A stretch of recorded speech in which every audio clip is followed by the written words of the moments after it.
Hiroshima at Nagasaki noong nagdagyera. Maraming namatay, maraming napinsala, maraming nadamay na mga taong walang sala. Digmaan tangay nito ay kamatayan, salot pag dumalaw sa isang bayan. Subalit paano nga bang matatanganan ang hanap nating tunay na kapayapaan kung magpapatuloy ang paligsahan, ang palakasan ng puwersa ng armas?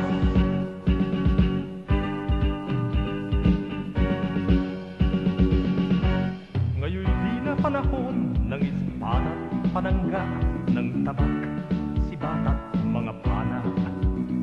Noong araw ay iba ang uri ng pakikidigma, ang bansang hindi kasali ay di napipinsala di tulad sa panahon ngayon.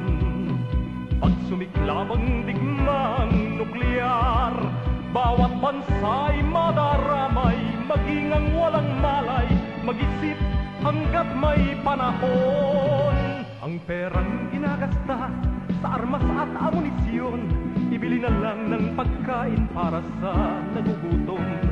Gamot sa may sakit, pondo sa edukasyon, pabuloy sa nangangailangan, gayon ba'y makakatulong?